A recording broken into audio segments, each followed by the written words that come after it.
I never mentioned it or went into detail about your absence from Kobe Bryant's memorial.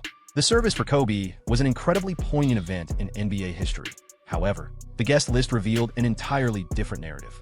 LeBron James faced exclusion for reportedly trying to make Kobe's last night about himself. Shaquille O'Neal almost didn't make the list due to past grievances that the family still held. Derek Fisher arrived only to be denied entry at the door. A list of NBA players excluded from Kobe Bryant's memorial reveals some surprising insights. LeBron James, the NBA's prominent figure and Jordan's successor, had just scored 29 points on the eve of Kobe Bryant's devastating helicopter accident. That same evening, he surpassed Kobe on the all-time scoring leaderboard. However, rumor has it that LeBron was not meant to attend the memorial service. Anonymous sources close to the Lakers have indicated that Vanessa Bryant made a choice that involved Shaquille O'Neal's management team. LeBron was omitted from Kobe's memorial guest list. The reason? She felt LeBron turned Kobe's final evening into a moment for his own narrative. The chatter grew louder when Stephen A. Smith unleashed a fierce critique regarding LeBron's lack of presence at key occasions, suggesting a history of disrespect. I never truly addressed or delved into the reasons behind your absence at Kobe Bryant's memorial service. I never quite addressed why you chose not to be present at the Hall of Fame induction, especially since that man played a pivotal role in securing your first championship. That remark triggered a cascade of speculation. In the days that followed, online discussions emerged suggesting that LeBron and Kobe had a rift in Kobe's last months. Was it jealousy, pride, or merely two dominant personalities colliding over their legacies? One commenter noted that LeBron turned Kobe's special night into a moment focused on himself. It was intended as a torch handoff, not a torch heist. And then came the quiet from LeBron. The king, who usually seizes every chance to share an emotional tribute on Instagram, went mute. No tweets, no messages, no public send-off. A fan gathered outside Staples Center shared with CNN, "Our family has always been diehard fans, bonding over games and finding inspiration in Kobe's legacy. It's quite challenging at the moment." Observers pointed out LeBron's noticeable absence from the public eye this morning. When he was asked about it in a subsequent interview, he downplayed the situation by stating, "I'm mourning privately." But is that truly the whole story? ESPN commentator Stephen A. Smith also weighed in during an ESPN podcast discussion. "You're traveling abroad for work. I chose not to mention it. That's your private matter." Still, some stood up for him, claiming that the tension between Kobe and LeBron was blown out of proportion by the press. Nonetheless, Stephen A's comments linger ominously. He mentioned he refrained from mentioning them as a sign of respect. Yet, now they're the sole topic of conversation. The atmosphere in the arena that day was thick with emotion, palpable and authentic. Even Michael Jordan was moved to tears. When Kobe's mind ceased to be, a part of me vanished too. LeBron's absence transcended the idea of a single player skipping a single event. For numerous fans, it represented a broken camaraderie, a time when pride overshadowed compassion. Furthermore, it wasn't only the fans who noticed this. League officials allegedly advocated for a moment of unity to be orchestrated during the funeral. That moment never materialized. Was it hubris? Was it heartache? Or was it retribution? The complete truth might remain elusive. However, LeBron James' exclusion from Kobe Bryant's funeral altered the perception of countless fans towards him permanently. Following that, he took to the court, battled for the title, and experienced the rivalry with Kobe Bryant. Yet, when a moment arrived to bid farewell, Shaquille O'Neal almost found himself barred from entry. Shaquille O'Neal. He was Kobe's partner in triumph, the powerhouse, a three-time NBA champ alongside the one and only Black Mamba. However, in a surprising turn of events, Shaquille O'Neal was not included on the initial guest list for Kobe Bryant's memorial at the Staples Center. A recently removed post by a Lakers employee revealed that Vanessa Bryant had initially excluded Shaquille O'Neal from her list entirely. The cause? A history of unresolved conflict, with remnants still lurking even after their well-known dispute was supposedly settled. Let's take a look back. The rivalry between Kobe and Shaq transcended mere differences. It was a fierce battle. Shocker and Japs. Media event with Shea, rivalry tracks. There was a time when these two couldn't coexist in the same space without someone intervening to halt a fierce argument. Even after they publicly made amends, sources revealed that Kobe's family always remembered the impact that conflict had on his mental and emotional health. As per Lakers insider Arash Markazi, there remained individuals within Kobe's close group who believed Shaq never genuinely expressed his remorse. Shaq wasn't about to let his brother's goodbye go by without his presence. Sources linked to the Lakers revealed that he contacted Vanessa to offer his words, but she initially turned him down.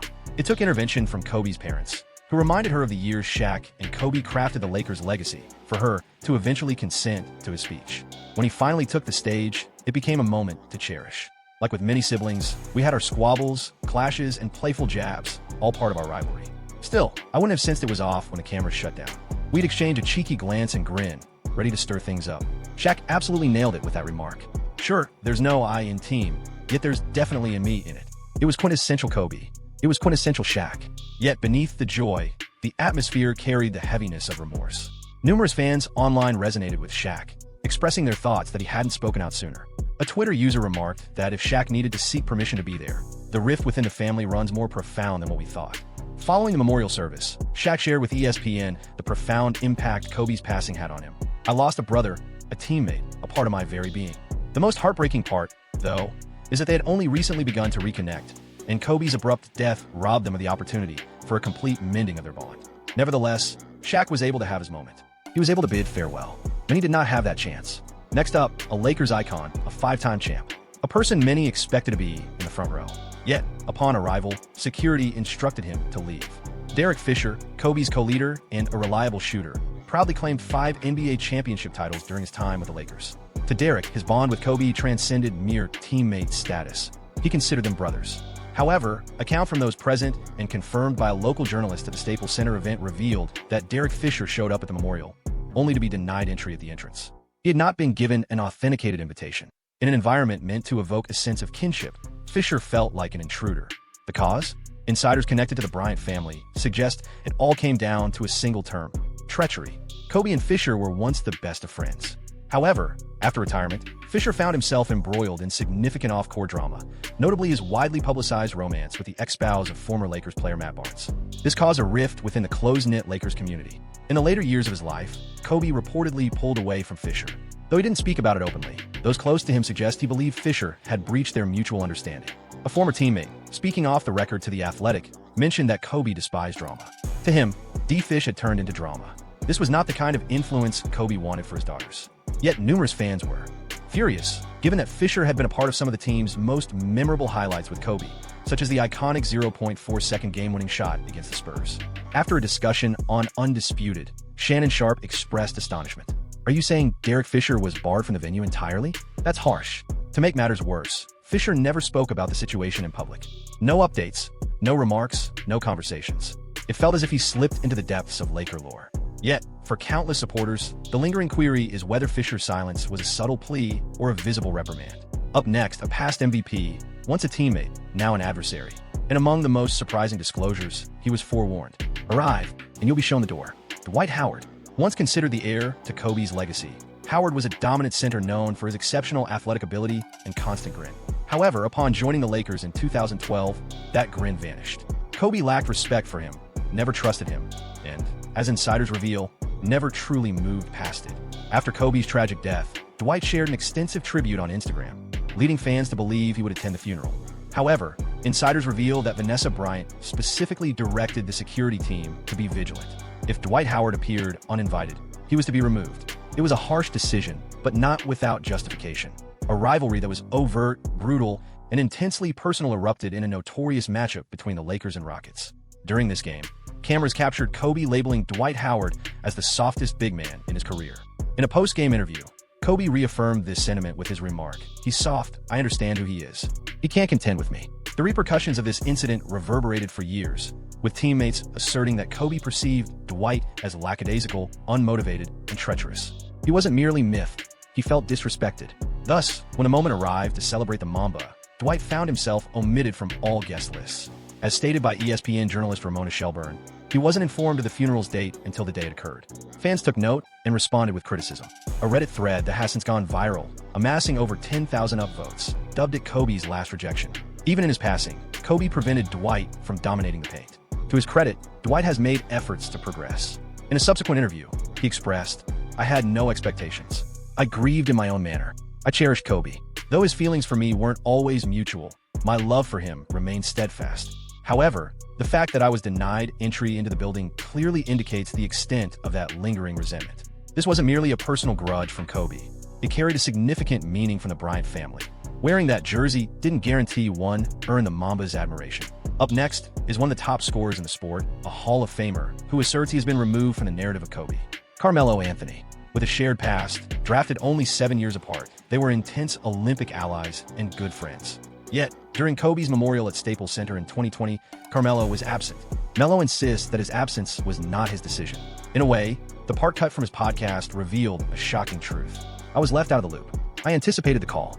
It never came. That stung. The pain was excruciating. For Melo, it felt deeply personal. He and Kobe had forged a close friendship while representing Team USA. In a scene from the Redeem Team documentary, Melo lauded Kobe for his dedication, waking up at 4 a.m. for practice each day in Beijing. Yet, despite their connection, he found himself left out in the cold. In response to GQ Sports inquiry, a spokesperson for the Bryant family chose not to elaborate on the absence of specific players. However, an insider from the event's organizing crew disclosed that Vanessa wished to include only immediate family and genuine brothers. Although she held Melo in high regard, she didn't consider him part of the family circle. This revelation shocked fans, igniting a flurry of tweets referencing Carmelo's act of carrying Kobe's sneakers back in 2008. Is this your way of showing gratitude? Even the tough Stephen A. Smith, who seldom pulls punches, expressed his shock that Melo was absent. Quite shocked, actually. Melo chose to remain largely quiet afterwards.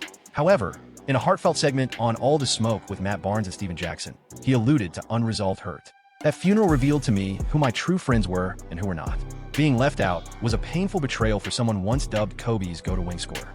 However, what comes next is an even more poignant tale. He shared the court with Kobe, donning the iconic purple and gold, yet found himself blocked by his own history. Nick Young, affectionately known as Swaggy P, the beloved jester of Los Angeles. Nick Young wasn't merely a past Laker, he was beloved by fans. However, after Kobe's passing, Nick found himself excluded. In truth, he was said to be on a blacklist. What was the reason? 2 terms. It's important to remember that Nick Young found himself embroiled in one of the most significant locker room controversies in Lakers lore. A covertly filmed clip by rookie guard Daniela Russell captured Nick confessing to infidelity with his fiancée, Iggy Azalea. The aftermath was explosive. Confidence was irreparably damaged. The locker room erupted, and Kobe was furious.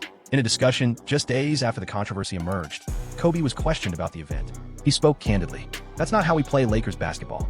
That isn't true masculinity." Kobe viewed the entire situation as a breach of team ethics. He believed Nick tarnished the Lakers' reputation. As reported by TMZ Sports, Kobe informed team management that Swaggy should be released. He didn't want him around anymore. When it was time to organize the memorial, Vanessa didn't think about having him there at all. A family insider shared that Nick Young embodied everything Kobe worked to transform within the Lakers locker room. On the day of the memorial, Swaggy P shared a mysterious Instagram story stating, "They never truly cared for me, FR. Yet, I still lit a candle for my friend, RIP 24. The comments flooded in. Certain fans expressed their admiration. Meanwhile, others urged him to step back. Yet, one fact was undeniable. Nick Young emerged as an emblem of the Lakers' post-Kobe era, marked by turmoil and struggle. Kobe, however, wanted to steer clear of it. This raises an intriguing question. How many of these players were influenced by Kobe's desires? And how many were a byproduct of Vanessa's retribution? Next, we spotlight the individual whom Kobe referred to as his all-time favorite teammate. However, when he arrived at the funeral, his name didn't appear on the roster. What ensued left the entire audience stunned. Paul Gasol. Paul Gasol represented more than a mere colleague. He was akin to family. Kobe expressed it clearly. Pal is like family to me.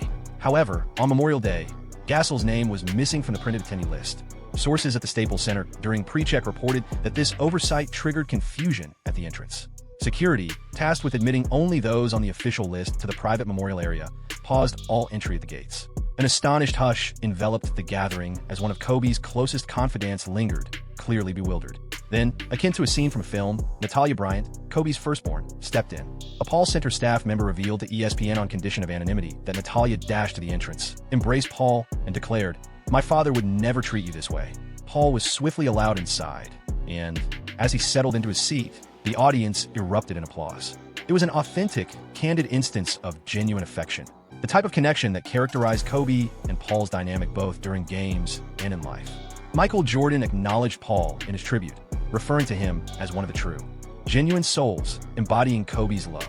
He always had a unique way of inspiring love, encouraging the best in you, didn't he? At the memorial, Paul has stayed closely tied to the Bryant family, celebrating holidays, birthdays, and even mentoring Gianna's friends in youth basketball. 1. LA. As Times columnist noted, Paul Gasol is the uncle that Kobe selected. The error was eventually addressed. Yet, it raised questions about who managed the guest list. How could someone as significant as Paul Gasol be overlooked? Coming next, he shared the court with Kobe and was adored by the fans. However, when he attempted to go to the service, his past caught up with him. Lamar Odom was barred due to his history with substance abuse. He should have been present. He was Kobe's trusted ally during the championship wins in 2009 and 2010. They shared joy together. They trained hard. Together, they earned championships. However, Lamar was missing from Kobe's memorial. The reason was both tragic and contentious. Sources from TMZ and various Lakers insiders revealed that Lamar Odom was excluded due to worries over his conduct and struggles with addiction. The decision rested with Vanessa, although Lamar offered heartfelt tributes and made several efforts to connect with the Bryant family. A source informed The Undefeated that Vanessa believed his presence could detract from the memorial solemnity. Lamar chose not to react with anger.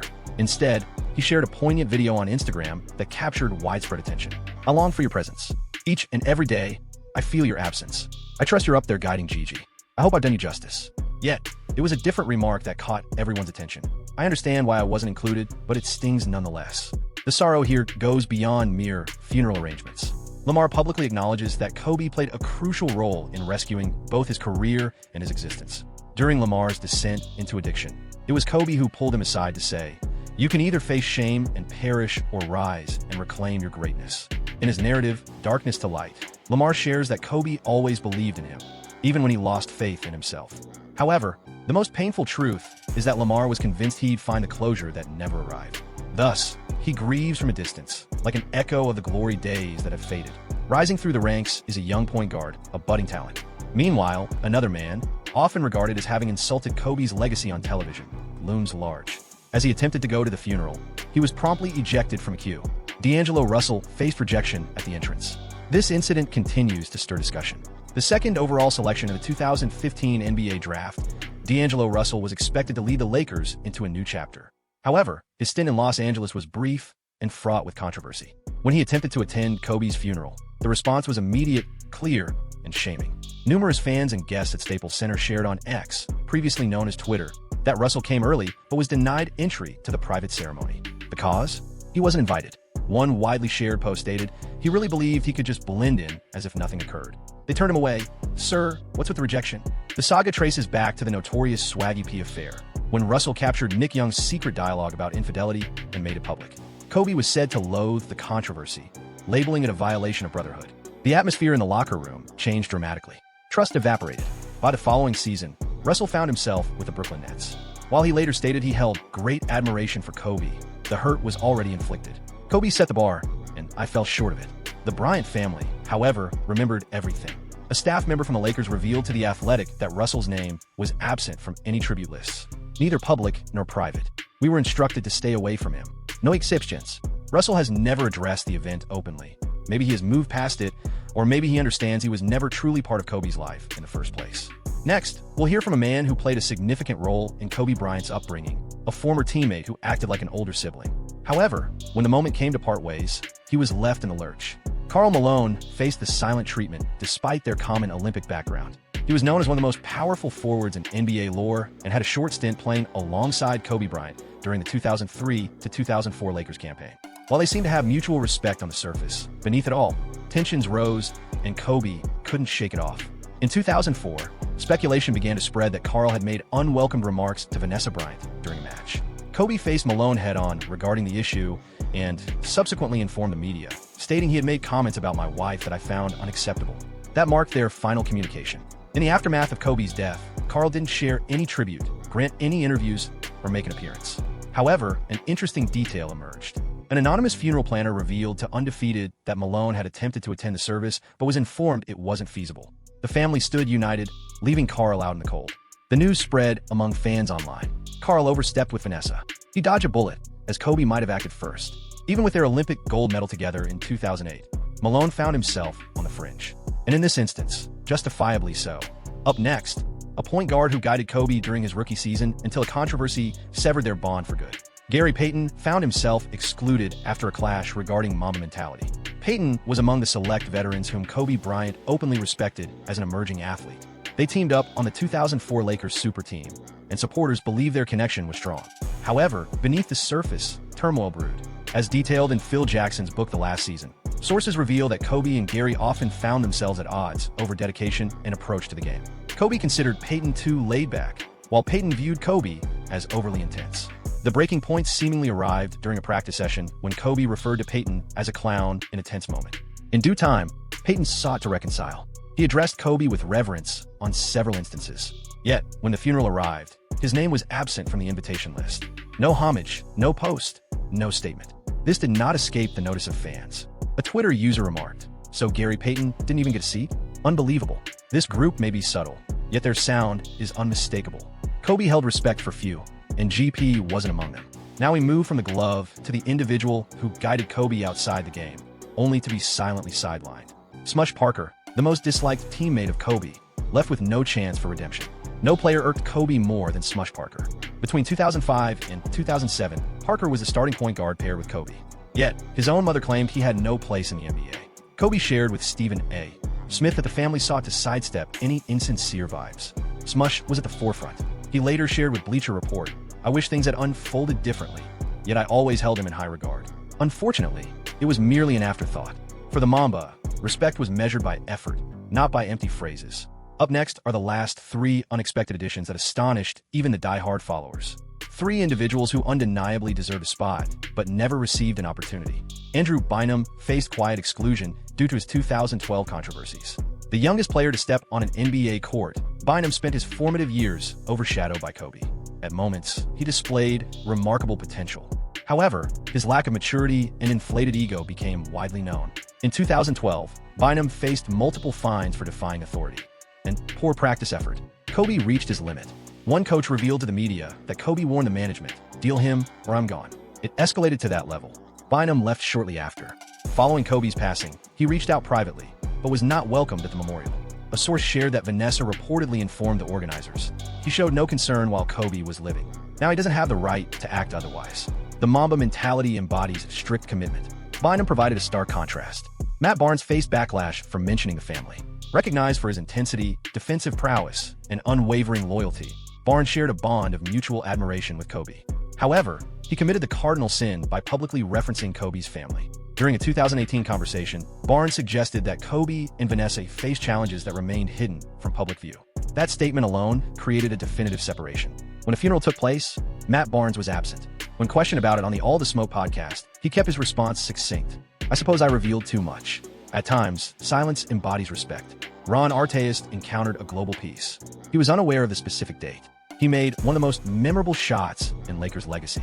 He supported Kobe through all challenges. Yet oddly enough, Ron Artest, now known as Meta World Peace, was never formally invited to the intimate memorial. During an Instagram live session back in 2021, Meta confessed, "I only learned about it later, yet I had no strong feelings.